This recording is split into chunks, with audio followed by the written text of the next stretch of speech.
Good morning my dear friends. મિત્રો, આજે આપણે જોઈશું કે જના કૃષ્ણમૂર્તિ આધુનિક શિક્ષણના પ્રણેતા કહી શકાય અને એમણે એજ્યુકેશન કોને હોવું જોઈએ ફોર ધ યુવાનો માટે જે લેસન અહીંયા આપણને આપેલો છે. મિત્રો, શિક્ષણ પદ્ધતિ તો બદલાઈ છે, પણ શિક્ષણની સાથે માણસની સ્વાધીનતાના પ્રશ્નો હજી પણ એમના એમ ઊભા છે. આપણી શિક્ષણ પદ્ધતિ આપણને એવું શીખવે છે કે તમારે કોઈનું અનુસરણ કરવાનું છે, બીજાને અનુસરતા શીખવાનું છે, પણ આપણને એ નથી શીખવતી કે મિત્રો આપણે પોતાની જાતને કઈ રીતે ઓળખી શકીએ અને આવતીકાલે તમે જ્યારે બહાર જશો ત્યારે કઈ રીતે લડત આપશો એ આપણું શિક્ષણ શીખવતું નથી. તો એની કોઈ થોડી ઘણી વાતો આપણે કરી છે જના કૃષ્ણમૂર્તિ. ચાલો જોઈએ, તમને મજા આવશે મિત્રો, કે જેની અંદર એમણે સરસ મજાની વાતો કરેલી છે કે what is the education, what is the meaning of education. હે ને, I would like to discuss with you the problem of freedom. It is very complex problem needing deep study and understanding. મને તમારી સાથે સ્વાધીનતાના પ્રશ્ન વિશે ચર્ચા કરવી ગમશે. આ એક જટિલ પ્રશ્ન છે, પણ જેમાં સારું ઊંડાણપૂર્વકના અભ્યાસ અને સમજની આવશ્યકતા છે. કોમ્પ્લેક્સ એટલે જટિલ પ્રશ્ન છે મિત્રો. નીડ એટલે જરૂરિયાત છે. ડીપ સ્ટડી એટલે ઊંડાણપૂર્વકનો અભ્યાસ કરવાની જરૂરિયાત છે. કે ડિસ્કસ અબાઉટ ધ ફ્રીડમ. મિત્રો, સ્વતંત્રતા, સ્વાધીનતા એક એવો પ્રશ્ન છે મિત્રો કે જેને આપણે સમજવો પડે મિત્રો. અને એને સમજવું હોય ને મિત્રો, તમારે પોતાની જાતને સમજવું પડે અને પોતાને ઓળખતા થઈ જાવ ને, એને સાચું એજ્યુકેશન કહેવાય. પણ આપણે જે એજ્યુકેશન લઈએ છીએ ને મિત્રો, એ તો ખાલી આપણને કદાચ એ રિયલ એજ્યુકેશન કહી જ ન શકાય મિત્રો. ખાલી માત્ર ડિગ્રી માટે ને પૈસા માટે કરીએ છીએ. We hear much talk about freedom. આપણે સ્વતંત્રતાની અનેક વાતો સાંભળી છે મિત્રો. રિલિજિયસ ફ્રીડમ, જેમ કે મઝહબની આઝાદી મિત્રો, and freedom to do vote one would like to do. અને એ પ્રકારની સ્વાધીનતા કે જે કોઈને ગમે તે કરવાની છૂટ આપે. બરાબર, સ્વાધીનતા એ એક એવો શબ્દ છે મિત્રો જેની આપણે ઘણી બધી વાતો સાંભળી હશે. રિલિજિયસ એટલે કે ધાર્મિક સ્વતંત્રતા. અમુક ધર્મો આપણને અમુક પ્રકારની સ્વતંત્રતા આપે છે. અમુક પ્રકારના જે કર્મો છે એવું કહે છે કે તમારી ઈચ્છા હોય તે પ્રમાણે તમે કરી શકો. તો સ્વાધીનતા છે શું એમ? બરાબર, ખરેખર સ્વાધીનતા કોને કહી શકાય મિત્રો, એની વાત એમને આપણને આ યુનિટની અંદર આપી છે. એ સમજાવે છે કે વોલ્યુ have been written on this by scholar. મિત્રો, સ્વાધીનતા ઉપર એનું કહેવું છે કે અત્યાર સુધીમાં કે ઘણા બધા લોકોએ આના પર ગ્રંથ લખ્યા છે. અને but I think we can approach it very simply and directly. પણ મને લાગે છે કે આપણે આ વસ્તુને સીધી અને સરળતાપૂર્વક સમજી શકીએ છીએ. બરાબર, એન્ડ પરહેપ્સ એટલે કદાચ that will bring us a real solution. અને કદાચ એ આપણને સાચો માર્ગ મળશે. પુસ્તકો વાંચવાથી કે તમે મોટા મોટા વોલ્યુમ વાંચવાથી જના કૃષ્ણમૂર્તિ એમ કહે છે મિત્રો કે આપણે સિમ્પલી સમજીએ. કદાચ જો આપણે સિમ્પલી સમજી જઈએ ને, તો મને લાગે છે કે કદાચ આપણે આપણા જીવનમાં આપણે સ્વાધીનતા માટેનો સીધો માર્ગ મેળવી શકીએ. આઈ wonder if you have ever stopped to observe the marvelous glow in the west as the sunset with the shy young moon just over the trees.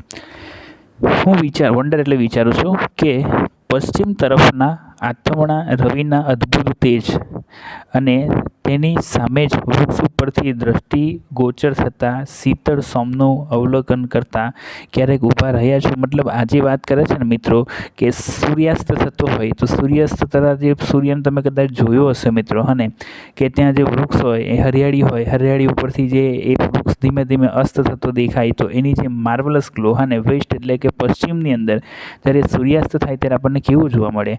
Open at the hour river is very calm. મિત્રો, તમે સાંજના સમયે નદીના કિનારે જશો ને મિત્રો, નદીનું પાણી એકદમ શાંત હોય છે.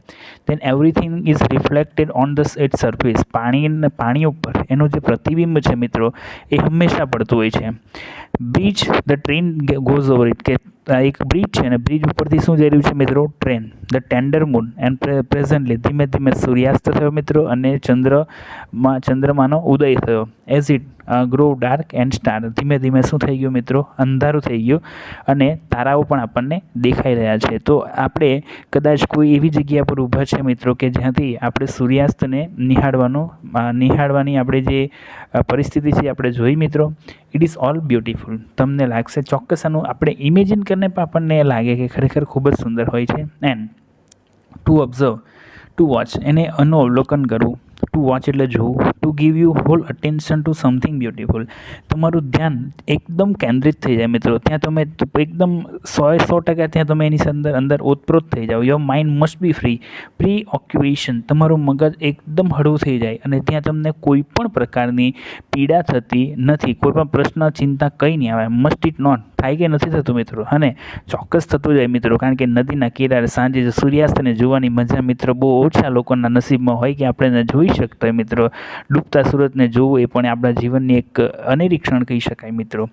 It must not be occupied with problem. અને કે ત્યાં તમારું જે મગજ છે ને મિત્રો, એ કોઈપણ પ્રકારના પ્રશ્ન, તર્ક વિતર્કે એનાથી ઘેરાયેલું નથી. વિથ વરીઝ, વિથ સ્પેક્યુલેશન મિત્રો. અને એમાં તમારું દિમાગ કોઈપણ પ્રકારના પ્રશ્ન, ચિંતા, તર્ક વિતર્ક કે કોઈથી ઘેરાયેલું નહીં હોય. કારણ કે આપણે નેચરને જોઈએ ને મિત્રો એટલે બધું જ ભૂલી જતા હોય. કારણ કે એની પોતાની એક તાકાત છે મિત્રો. અને કે ઉગતા સૂરજને જો તમે કે સનસેટને જો તો પણ તમને એનો અનેરો આનંદ મળે. ઘણા બધા લોકો સાપુતારા ફરવા શા માટે જાય? સનસેટ જોવા માટે જાય મિત્રો. આપણા ઘરે બી થાય, તમે એને પણ પ્રકૃતિને નિહાળી શકો છો, પણ આપણે ટેવાઈ ગયા છે મિત્રો.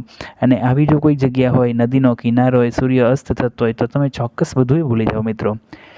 It is only when the mind is very quiet and you can really observe, for the mind is sensitive to extraordinary beauty and perhaps here the clue of problem freedom. અને કે એવું કહે છે કે દ્રશ્યનું સાચું અવલોકન તમે ત્યારે જ કરી શકો જ્યારે તમારું દિમાગ ખૂબ શાંત હોય. પછી તમારું દિમાગ અદ્વિતીય સુંદરતા માટે સંવેદનશીલ બનશે.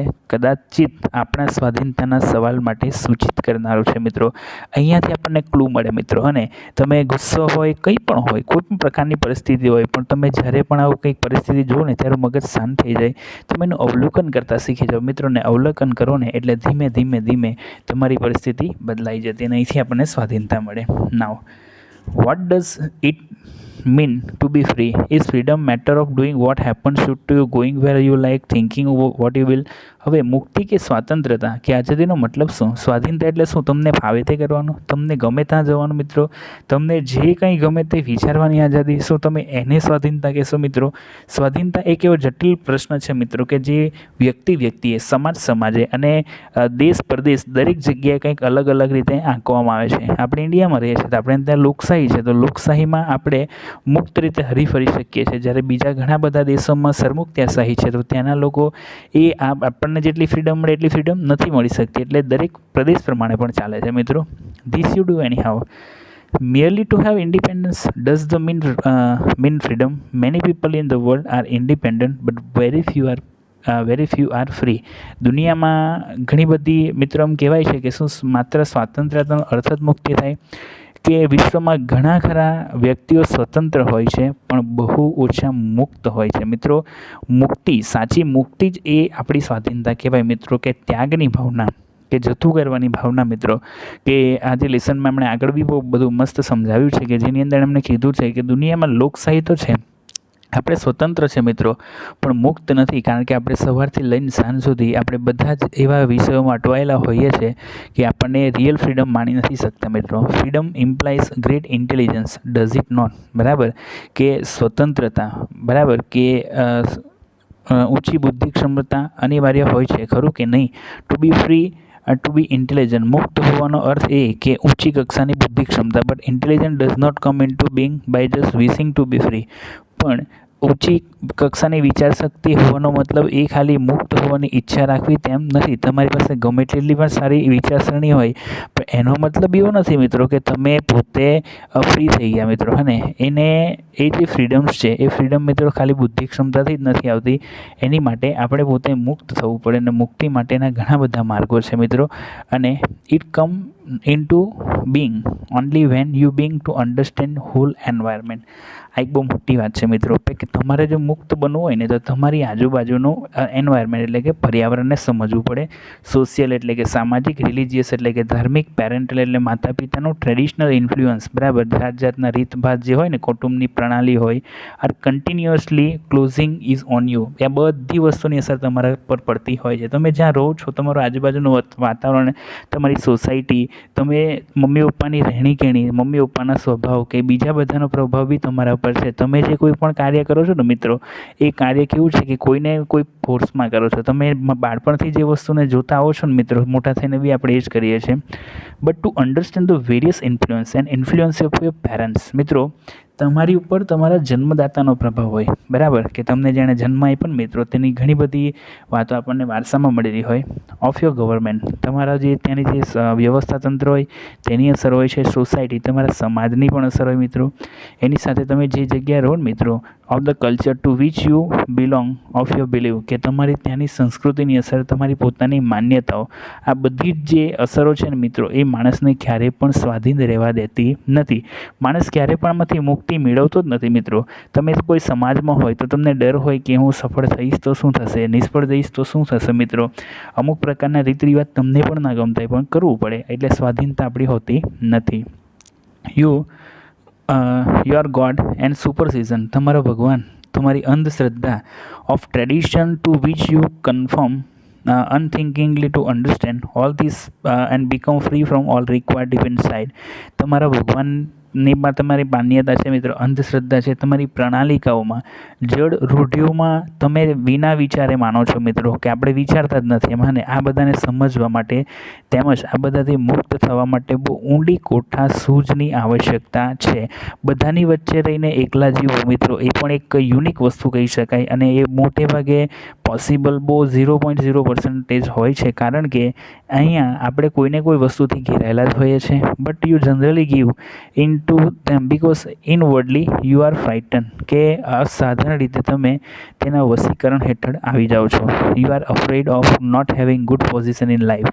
ઘણીવાર તમને અંદરખાનેથી ડર છે કે જો તમને જીવનમાં સારી સ્થિતિ કે હોદ્દો જો ન મળ્યો તો શું થશે. એ ન મળવાનો ભય પણ તમને સ્વાધીનતામાં રહેવા દેતો નથી, કે તમે પોતે ગભરાઈ જાઓ છો મિત્રો. અને કોઈને કોઈ જગ્યાએ તમારી અંદર ડર ઘુસાડી દે, અને મિત્રો ડર આવી ગયો ને એટલે સમજવાનું કે જીવનમાં સ્વતંત્રતા ગુમાવી દે છે મિત્રો. એટલે આ બધી વસ્તુ પર કાબૂ મેળવવાનો છે, અને એને સાચું એજ્યુકેશન કહેવાય મિત્રો. તમે કદાચ ભણતા હોય, મેં તમને ક્યાં ઘણી વાર કીધું કે રસ્તે જતા અને કોઈની સાથે લડાઈ થાય તો શું કરવાનું આપણને કોઈ શીખવતું નથી. તમે જે બધું શીખી રહ્યા છો મિત્રો, એ જીવનમાં કશે કામ નથી આવતું મિત્રો. અને you are afraid of what your priest will say. અહીંયા એવું કીધું છે કે તમારો ધર્મગુરુ તમને કહેશે તો તે વિશેથી તમે ડરો. You are afraid of following tradition or not doing the right thing. તમે પ્રણાલિકાઓને નહીં અનુસરવાથી ડરો છો, સાચી ક્રિયા નહીં કરવાથી ડરો છો. મતલબ તમે સવારથી સાંજ સુધી કોઈ વ્યક્તિ કહીને તે વસ્તુને તેનું જ પાલન કરો છો મિત્રો. એ વ્યક્તિ સાચો છે ખોટો છે તેનું આપણે પ્રમાણ માંગતા નથી, અને આપણે આંધળું અનુકરણ કરીએ. એટલે આપણે કોઈ પણ રીતે એમ જો જોવા જઈએ ને મિત્રો, કોઈ પણ રીતે આપણે સ્વતંત્ર નથી મિત્રો. આ બધાની જે વિચારસરણી છે એ આપણા પર થોપાય છે, અને એની આપણે જીવીએ છીએ મિત્રો. But freedom is really state of mind in which there is no fear and compulsion. પણ મિત્રો એમ કહેવાય છે કે સ્વાધીનતા એક એવી પરિસ્થિતિ છે કે જેમાં કોઈ ભય કે ડર હોતો નથી. નો અર્જ ટુ બી સિક્યોર, બરાબર, કે કોઈ જબરદસ્તી નથી મિત્રો. સલામતી માટેની કોઈ પણ પ્રકારની સૂચના નથી હોતી. Don't most of us want to be safe. આપણામાંના બધા જ લોકો પોતે એવું માને છે કે શું સુરક્ષિત રહેવા નથી ઈચ્છતા મિત્રો. બધાને સુરક્ષા જોઈએ છે અને તો આપણે બધાએ સમજવું પડશે કે આપણે પોતાની મુક્તિ માટે આપણે શું કરવું જોઈએ, અને કઈ રીતે આપણે એને કરી શકીએ તે વાત આપણે આગળ જોવાની છે. કે don't we want to be told that marvellous people we are. અને કે આપણે શું લોકો જોડે એવું કહેવાડવા નથી ઈચ્છતા કે આપણે કેવા સામાન્ય, આપણે મતલબ હાઈફાઈ જિંદગી, આપણે એવું નહીં, આપણે વિચારીએ કે મારી પ્રશંસા થવી જોઈએ. હાઉ લવલી વી લુક, આજે હું કેટલો સુંદર દેખાઉં છું, આપણે કેટલા સુંદર દેખાયા છે. Or what extraordinary intelligence we have. અને આપણી જોડે કેટલી અદ્વિતીય બુદ્ધિ ક્ષમતા છે. Otherwise we would not put letter after our name. અને જો આવું ના ઈચ્છતા હોય તો આપણા નામની પાછળ કે આગળ આપણે દરજ્જોનો જે શબ્દ છે બરોજતા ન હોય. મતલબ કે કોઈ ડૉક્ટર તો એની આગળ નામ શું લગાવે? ડૉક્ટર. એન્જિનિયર તો શું લગાવે? એન્જિનિયર. મતલબ આપણે લોકોને બતાવવા માટે જિંદગી જીવીએ છીએ, એટલે આપણે એમાંથી મુક્ત થવું પડે મિત્રો. All kind of the thing give us self assurance, sense of importance. We all want to be famous people, and the moment we want to be something we are no longer longer free. મસ્ત વાત છે મિત્રો કે આપણે સૌ કોઈ સુપ્રતિષ્ઠિત કે સુપ્રખ્યાત વ્યક્તિઓ બનવા માટેની ઈચ્છાઓ ધરાવીએ છીએ અને જે ક્ષણે આપણે કંઈક આવું બનવાની ઈચ્છા ધરાવીએ છીએ ને ત્યારે આપણે સ્વાધીન રહેતા નથી. મતલબ કોઈ પણ પ્રકારની આવી ઈચ્છા શક્તિ આપણી જે સ્વાધીનતા છે એને છીનવી લે છે મિત્રો, અને આપણે લાંબા સમય સુધી ફ્રી નથી રહેતા કારણ કે આપણું મગજ એમાં જ દોડે. મારે શું કરવાનું છે, મારે ફેમસ બનવાનું છે, મારે મારી લાઈફમાં અહીંયા પહોંચવાનું છે, એ કરવાનું છે. All kind of the thing give us self assurance, sense of importance મિત્રો. Please see this for it's the real clue of understanding of problem of freedom whether in this world politician power position and authority. કે આ સ્વાધીનતાના સવાલો વિશે સમજવાની આ એક સાચી દિશા છે જેમાં અટંગ રાજકારણીઓ છે, પૂછાબળના પ્રતિષ્ઠા સત્તાધીશોના વિશ્વમાં કહેવાતા કે જ્યાં ઘણા બધા લોકો છે મિત્રો, પાવર હોય, પોઝિશન હોય, પોલિટિક્સ હોય, આ બધાની અસર આપણા ઉપર પડે છે મિત્રો. અને એ બધા આપણને ક્યારેય પણ સ્વાધીનતા તરફ લઈ જવા માંગતા નથી અને હંમેશા એ લોકો એવું જ વિચારે કે આપણે એ લોકોને ફોલો કરીએ મિત્રો. આખી આપણી સિસ્ટમ, ગવર્મેન્ટ, જે અર્થવ્યવસ્થા કહેવાય ને મિત્રો, એ પણ એવી રીતે વિકસાવેલી છે કે જેમાંથી આપણને કોઈપણ પ્રકારની સ્વતંત્રતા મળતી નથી. So called spiritual world where are you aspire to be virtuous, noble, saintly, the moment want to be somebody you are no longer free. જેમ જેમ માણસ આગળ જતો જાય ને તેમ તેમ મિત્રો આ બધી પરિસ્થિતિનો સામનો કરીએ વિશ્વમાં કહેવાતા આધ્યાત્મિક જગતના, જ્યાં તમે સદગુણી, પ્રભાવશાળી, સાધુ જે બનવાની આકાંક્ષા રાખો છો ને તે જ ક્ષણે કંઈક બનવાની ઈચ્છા તમે ધરાવો છો ને તેથી તમે મુક્ત અને સ્વાધીન રહી શકતા નથી. આપણી આજુબાજુમાં મિત્રો આપણા કોન્સન્ટ્રેશનને ભંગ કરવાની બધી જ બાબતો છે અને આ બધાની વચ્ચે મિત્રો મુક્તિનો સાચો માર્ગ શોધવો એ આપણા હાથની વસ્તુ છે અને મુક્ત થવા માટે ત્યાગ હોવો જોઈએ. કે હોપ યુ અન્ડરસ્ટેન્ડ. તમને અત્યાર સુધી લેસનમાં સમજ પડી છે. બાકીનો લેસન નેક્સ્ટ પાર્ટ